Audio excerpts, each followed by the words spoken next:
할렐루야. 우리 좋은 아침입니다. 좋은 오후 내지는 좋은 저녁입니다.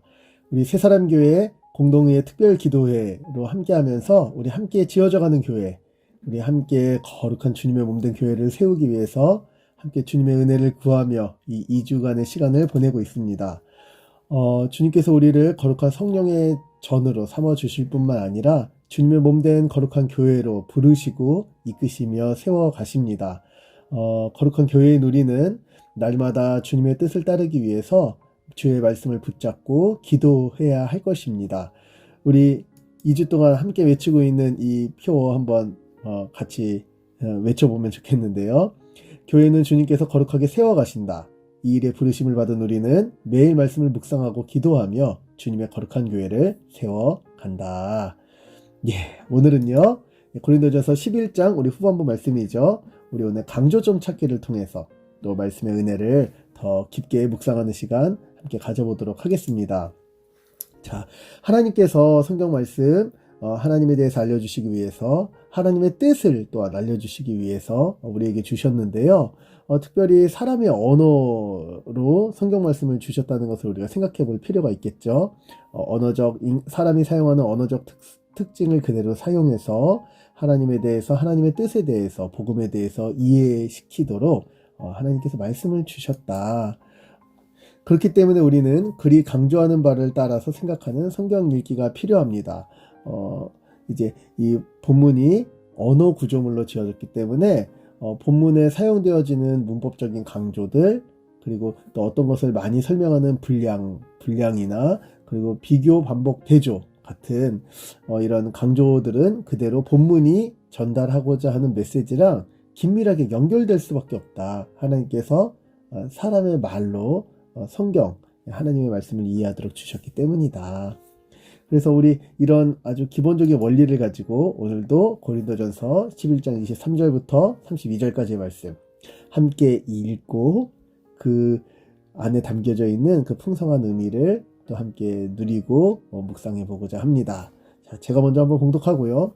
또 우리 세 사람의 가족들, 또 전국에 계신 그리고 전 세계에 계신 동역자 여러분들과 함께 또 한번 봉독하도록 하겠습니다. 내가 너희에게 전한 것은 주께 받은 것이니 곧 주 예수께서 잡히시던 밤에 떡을 가지사 축사하시고 떼어 이르시되 이것은 너희를 위하는 내 몸이니 이것을 행하여 나를 기념하라 하시고 식후에 또한 그와 같이 잔을 가지시고 이르시되 이 잔은 내 피로 세운 새 언약이니 이것을 행하여 마실 때마다 나를 기념하라 하셨으니 너희가 이 떡을 먹으며 이 잔을 마실 때마다 주의 죽으심을 그가 오실 때까지 전하는 것이니라. 그러므로 누구든지 주의 떡이나 잔을 합당하지 않게 먹고 마시는 자는 주의 몸과 피에 대하여 죄를 짓는 것이니라. 사람이 자기를 살피고 그 후에야 이 떡을 먹고 이 잔을 마실지니 주의 몸을 분별하지 못하고 먹고 마시는 자는 자기의 죄를 먹고 마시는 것이니라.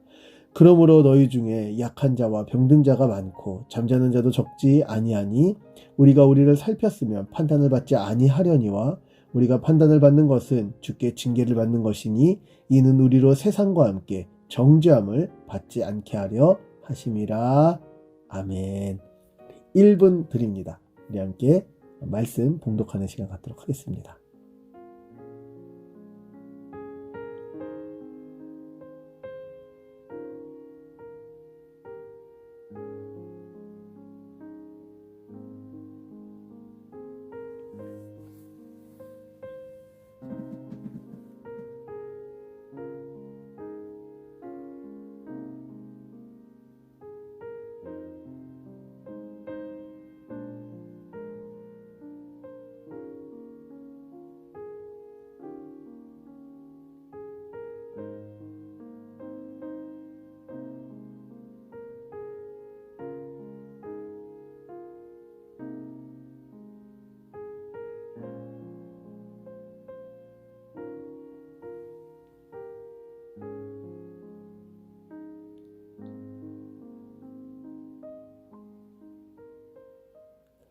예. 우리 3일째 같은 본문을 살피면서 더 본문의 의미가 더 풍성하게 드러나는 것 같죠? 우리 오늘 함께 살필 강조점 찾기 다시 한번 생각해 보도록 하겠습니다. 하나님께서 성경 말씀을 사람의 언어로 주심은 언어적 특징을 그대로 살려서 메시지를 전달해 주신과도 연결되어져 있다. 그래서 본문에 사용된 강조들을 잘 생각해 볼 때, 강조들 뭐가 있죠? 우리 접속사 이런 것도 강조겠죠.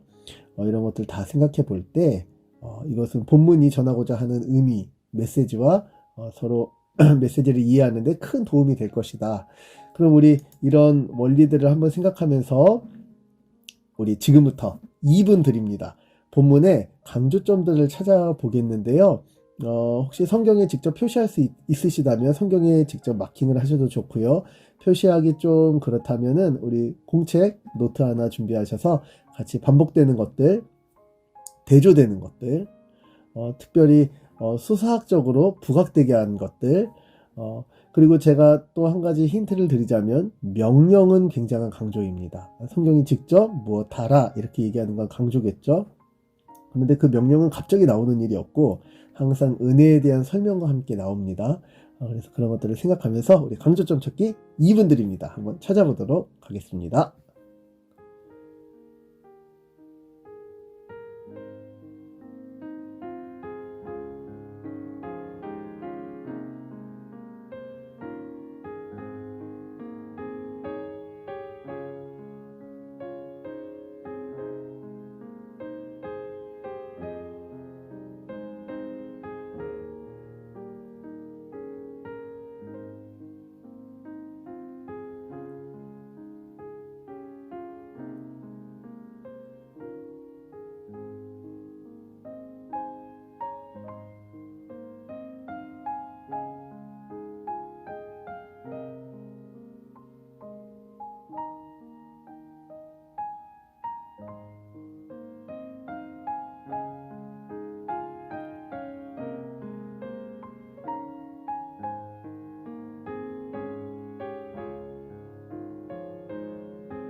네, 2분이 금방 지나가죠. 시간을 좀 더 드리면 좋을 텐데 우리 유튜브 일시정지 하시고 한번 더 잘 한번 해보시면 좋을 것 같습니다.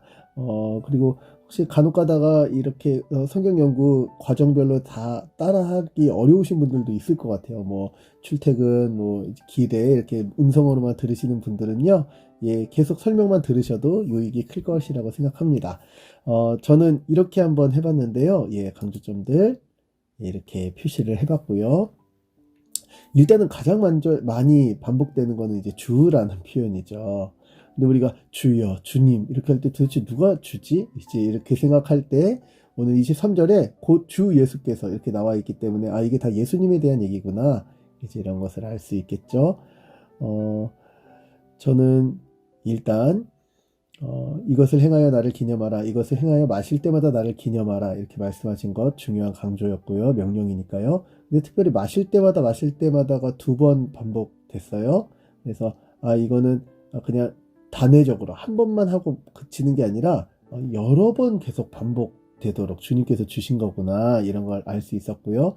그런 힌트가 또 여기 나와 있죠. 그가 오실 때까지, 주님께서 다시 재림하실 때까지 이건 계속 반복적으로 이루어져야 되는구나. 그런 것들이 있었고요. 또 그러므로 2번의 접속사 그러므로가 있죠. 그래서 이게 무언가 결론을 내리는 거잖아요. 그래서 이제 그 결론을 어떻게 내리고 있는 거 아니. 27절부터 29절까지는 합당하지 않게 먹고 마시는 자, 29절 분별하지 못하고 먹고 마시는 자. 무언가 이거는 정말 잘 분별하고 살펴서 해야 되는 거구나. 이제 그 28절에 나오죠. 자기를 살피고 그 후에야 이 떡을 먹고 이 잔을 마셔야 된다. 그런데 살펴야 되는 얘기가 31절에도 나와요. 무리를 살폈으면 판단을 받지 아니하려니와 이제 그래서 진짜 성찬은 잘 살피고 합당하게 분별하면서 해야 되는 거구나. 이렇게 알 수 있겠죠. 근데 합당하지 않게 할 때 분별하지 못하고 먹고 마실 때 어떤 일을 벌이는 것이냐, 주의 몸과 피에 대하여 죄를 짓는 것이며 자기의 죄를 먹고 마시는 것이다. 이것도 다시 반복되면서 이제 강조되고 있다고 생각할 수 있겠죠.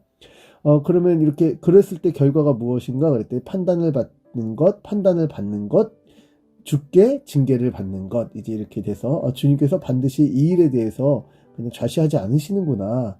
이것도 알 수 있고요. 그럼에도 불구하고 이거는 정죄함을 받지 않게 하려는 은혜이기도 하다.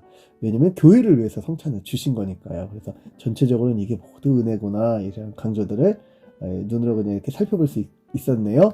우리 한번 또 한 2분 더 한번 드리도록 하겠습니다. 지금 찾은 강조들이요. 그냥 이렇게 마킹만 해놓고 지나가면은 그냥 이렇게 그냥 스쳐 지나가는 정보가 되겠죠. 그래서 이제 강조점들 찾은 것들을요 한번 문장으로 내지는 뭐 이렇게 도표로 한번 요약해서 정리하는 시간 2분 갖고 우리 같이 그 내용 또 나누도록 하겠습니다. 2분 드립니다.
예. 우리 시간이 부족하시면 일시정지하시고 좀 더 정리하시면 좋겠습니다. 저는 이렇게 정리해 보았습니다. 오우. 예. 오늘 강조점이 좀 많은데요. 먼저는 이제 명령이 중요한 강조라고 그랬죠. 이것을 행하여 나를 기념하라. 24절, 25절 명령하셨고요. 그 명령에 담긴 의미가 그냥 병렬, 그냥 반복 같지만 그 의미들을 조금씩 풀어 설명하면서 구체적인 반복을 통해서 또 강조되고 있어요. 24절을 보니까 너희를 위하여 이제 그 너희가 1차적으로는 사도들이었는데 이제 사도들의 이 복음을 받은 교회가 또한 됐죠. 사도적 교회예요. 그래서 교회를 위하여 내어주신 주님의 몸이 바로 이 성찬, 이 기념하라는 이 명령 가운데 담겨져 있는 의미고요. 성찬은 주님의 몸에 대한 거구나. 교회를 위해서 내주신, 우리 죄를 사해 주신, 해결해 주신. 그뿐만 아니라 25절에 보면 아주 또 특이한 이제 또 강조가 있죠. 표현이 있죠. 주님의 피로 세운 새 언약, 내 피로 세운 새 언약이다, 이렇게 나와 있어요. 그래서 이게 그냥 단순 반복이 아니라 두 가지 의미를 이렇게 병렬 구조를 통해서 아주 잘 드러내고 있구나. 또 살과 피를 가지고요. 예, 몸과 떡과 잔, 이제 몸과 피를 가지고 이렇게 반복되면서도 부각되고 있다. 그리고 아까도 얘기했죠. 이거 반복되는 거였죠. 마실 때마다 25절, 26절, 그리고 그가 오실 때까지. 단회적인 게 아니라 계속해서 반복돼야 되는 거고요. 언제까지요? 재림하실 때까지요. 그런데 그때마다 이것을 이렇게 반복해서 행하여서 기념할 때 어떤 유익이 있느냐? 24절, 25절 기념의 의미가 있죠. 그러니까 십자가 복음을 계속해서 붙잡게 되어져요. 왜냐면 이 성찬 자체가 가장 복음을 다시 생각하고 기억하는 일이니까요. 그뿐만 아니라 26절 보니까요. 그가 오실 때까지 전하는 것이니라 이렇게 해서 실제적인 복음에 대한 선포이기도 하고 이제 보여주는 것이기도 하죠. 그래서 보이는 복음으로서 이제 이게 주어졌구나. 그런데 38절, 28절, 31절을 보니까요. 성찬 전에 자기를 살펴야 된대요. 특별히 27절, 29절까지도 있죠. 합당하게 분별하면서 살펴야 되는 거죠. 근데 그럼 합당하고 이제 분별하는 게 도대체 뭐죠? 이 내용에 대해서 또 알려면은 이제 오늘 본문은 문맥 가운데 있는 본문이잖아요. 그래서 좀 더 그 앞뒤 문맥하고 살피면 더 잘 알 수 있는데 11장 17절부터 34절까지 좀 더 큰 문맥 가운데서는 교회 내에서 계층 간의 분열이 일어나면서 성찬하는 것에 대해서 지금 그게 합당하지 않다고 경고하고 가르치는 이제 본문인 거예요. 그래서 현재 고린도 교회에서는 합당하게 분별하지 못하고 성찬하는 게 분리되면서 서로 분열하면서 그것도 특별히 가진 자와 못 가진 자들의 어떤 계층 간의 분열로서 교회가 한몸됨을 이루지 못하고 성찬하는 것, 이제 이거는 27절 주의 몸과 피에 대하여 죄를 짓는 것이다. 이제 복음 자체를 욕되게 하는 것이고, 그리고 또 주님의 십자가 사역을 욕되게 하는 것이고, 29절 자기의 죄를 먹고 마시는 것이다. 자기 죄를 더해가는 거다. 이렇게 그리스도에 참여할 때 그 결과에 대해서도 아주 상세하게 얘기하고 있죠. 그것도 반복하면서요. 먼저 30절 현상적으로도 나타났어요. 약한 자들, 병든 자들, 잠자는 자도 적지 않았다. 약한 자, 병든 자 많았다. 잠자는 자는 이제 이건 이제 죽은 자를 얘기하는 거죠. 적지 않게 죽고 굉장히 약해지고 병들고 이런 일들이 현상적으로 나타났는데, 이제 이거는 주님께 징계를 받은 거다. 교회가 이제 그러니까 개인적으로 그냥 징계받고 너 성찬 잘못 참여했어 그리고 징계받는 것만 의미하는 게 아니라 이제 교회 전체적인 의미이기도 한 거죠. 그런데 이렇게 주님께서 성찬 잘못 참여할 때 이렇게 징계도 주시고 경고도 주시고 하는 거는 결국엔 복음을 욕되게 하고 복음과 상관없는 자처럼 사는 게 아니라 이 복음의 열매를 맺으면서 세상과 함께 정죄받지 않게 하기 위한 마지막까지 이 구원에 이르게 하는 주님의 은혜다. 이렇게 강조점들을 잘 정리할 수 있는 것 같습니다. 자, 그러면요. 지금부터 한 1분만 더 드려볼게요. 찾은 강조점들을요. 문장으로 좀 한번 기록을 해볼게요. 2개 문장, 3개 문장, 내지는 4개 문장까지 한번 문장으로 정리하는 시간 갖도록 하겠습니다. 1분 드립니다.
예, 우리 좀 어떻게 한번 정리를 해보셨나요? 우리 조금 더 시간이 필요하시면 일시정지 하시고 한번 정리하시길 부탁드립니다. 저는 이렇게 한번 정리해 봤습니다.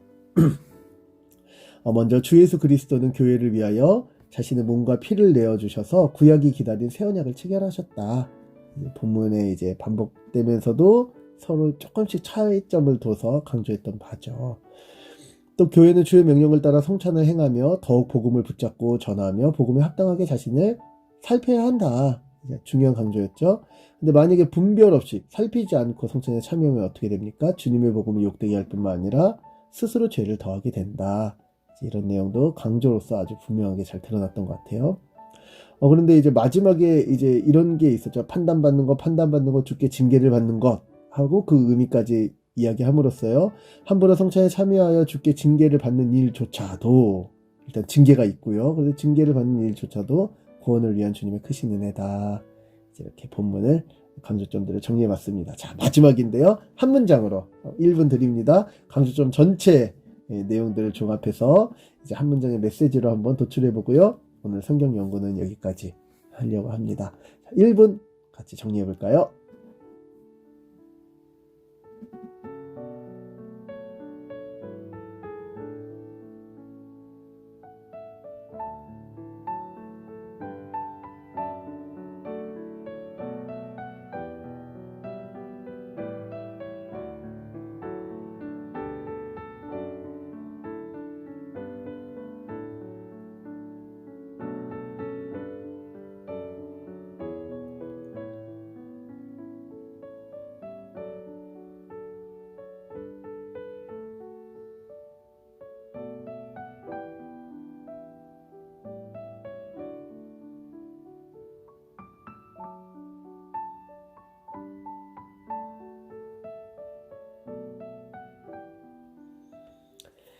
예, 시간을 더 드리면 좋은데 우리 한 문장 저는 이렇게 한번 정리해봤습니다. 교회는 자신을 살펴 성찬을 행하여 새 언약의 성취로 구원을 이루신 예수 십자가 복음을 더욱 붙잡고 선포하며 또 한편으로는 복음을 욕되게 하는 죄를 경계하고 죄를 지었다면 속히 회개한다. 이렇게 한번 정리해 보았습니다. 자, 어떤가요? 본문을 그냥 이렇게 읽으면 뭐 성찬 얘기네 이렇게 그냥 지나갈 본문이었는데 이렇게 다시 꼼꼼하게 이렇게 그 문맥 흐름을 생각하면서 읽어보고 또 하나님에 대한 정보도 찾아보고 본문의 강조점들도 찾아보니까 본문이 그렇게 그냥 가볍게 대수롭지 않게 그냥 성찬 얘기하는구나 이렇게 지나갈 본문이 아니고 정말 중요한 의미와 원리들을 가득 담고 있는 정말 주님께서 우리에게 주신 메시지로 가득했구나 이런 것들을 확인할 수 있어서 굉장히 유익이 컸던 것 같아요. 자, 우리 본문을 또 이제 이렇게 묵상하고 읽으면서 받은 바 은혜를 놓고 기도하고요. 특별히 우리 새사람교회는 이제 오는 주일 우리 추수감사 주일에 이제 성찬을 합니다. 그러니까 또 이제 성찬을 참여하기 전에 이제 자신을 살펴야겠죠. 당연히 회개도 해야겠죠. 우리 이제 또 목요일, 금요일, 토요일 이제 교훈과 책망과 바르게 함과 의로 교육함 시간이 계속 이어질 텐데 우리 그런 일들을 위해서도 지금부터 함께 기도하면서 함께 또 준비하도록 하겠습니다. 기도 제목 올려드립니다.